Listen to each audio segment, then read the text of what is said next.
the cars that we initiated as a vertical to add, a product lineup for Jimnys, because Jimnys are globally known for their parts and performance bits, but then we don't see a lot of options the way we want to do for the Jimny. There are a lot of exhaust systems and few things which are bolt on, but then they don't give great gains. So here we have a 130 horsepower version of our Jimny here, which is completely spec'd out, and we also have Enkai wheels that we imported very specifically for the Jimny. So this is a 130 horsepower naturally aspirated non-turbo package, which is meant to have very similar fuel efficiency and absolutely stock reliability and everything just the way you want out of a stock car, to give better off-roading capabilities, better torque, better top speed, better response, all of that which typically you lack in a stock Jimny. So all of that has been fixed in this. So a 25 horsepower bump is quite a lot, keeping the same weight and exactly same levels of dynamics. It's a good package that we think can do well in the market.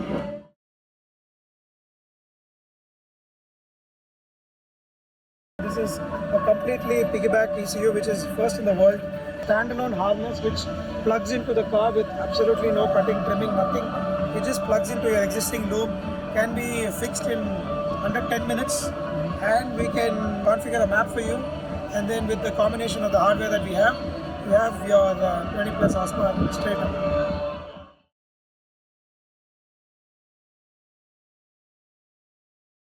So the vision is the same as what it was 15 years ago when I started. The vision is to always upscale and upbring the culture of motorsport.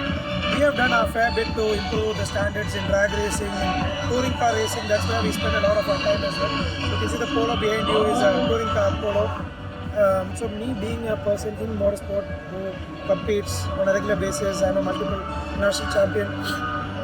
I clearly can see race concepts being at the forefront of bringing up the culture of car building, the tuning and resto mods, which are now a new trend, and I think we are happy that we've set this trend going in the last few years. And with respect to motorsport, the kind of cars and glamour that we bring in with performance and with the presentation of cars, that's I think catching the attention of people, and it's definitely doing really well today. So I think there is a lot ahead of us. I think I'm pretty young still. There's a long way to go.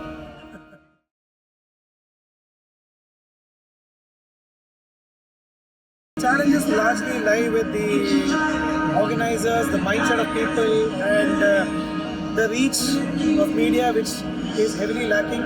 So it's the whole puzzle that needs to be really sorted. And I think influence creates a big interest, because today with YouTube channels and with a lot of bloggers and with a whole lot of enthusiastic content creators, I think at least now the car culture is a lot better than it was 15 years ago. I can see this whole scale changing in the last 15 years. Definitely it's at a much higher level. So I think awareness is everything.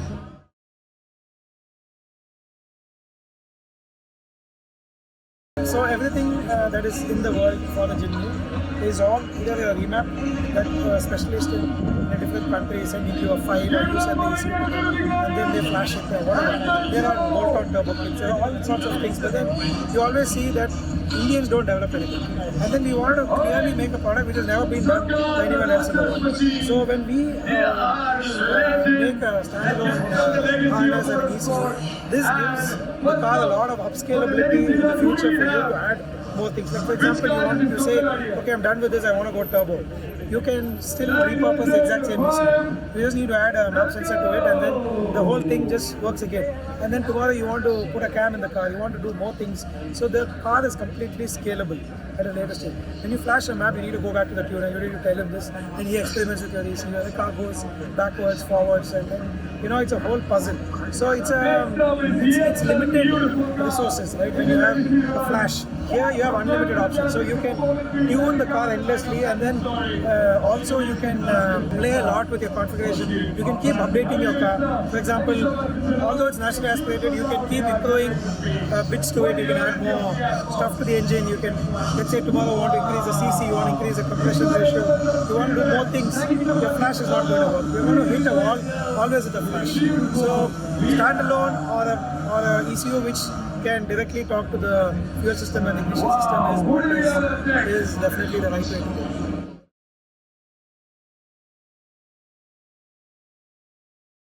I have seen World Motorsport as well. I was an engineer in MotoGP and Moto3 in 2010-11 for a short period. And I've seen what it is about because we've also gone competing outside. The trend that we need to set in India is a very uphill task. You know, people think by just bringing in cars and culture it works, but then there's a lot to change here in terms of mindset. It's not just the money; it's a whole lot that has to be changed here. So it is.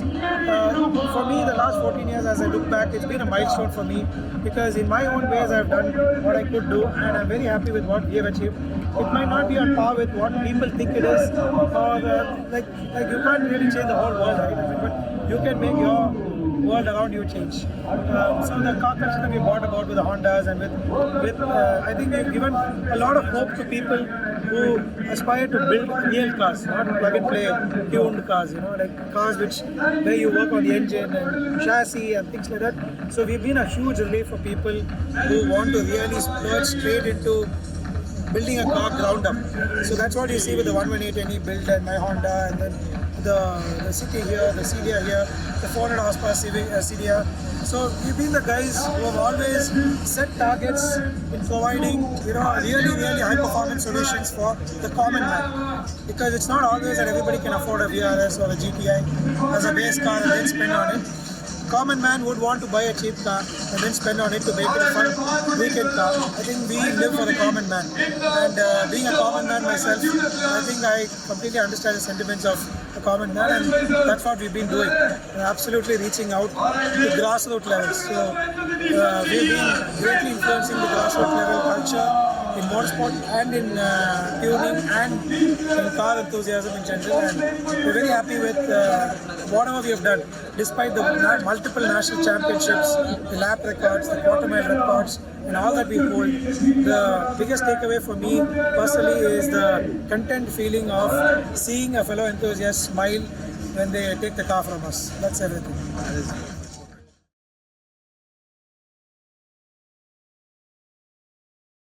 We can be reached on Instagram. Pages handle is called Race Concepts, and then we are also on YouTube. It's the same channel name, Race Concepts. We're always just a call away, and you can send in a message. We will always reach out. We are quite responsive. At least we are trying to be more socially friendly despite all our schedules and busy work back there. So we are a very small team, a large team, but then we are very small in the sense with how tight we work. So it's a lot of effort that we put back in the shop to build these cars. So we are mostly occupied building all kinds of things. So despite that, we try to cater to the needs, and we like to have great turnaround times and great response with people. So do reach out to us for anything interesting that you like to work on.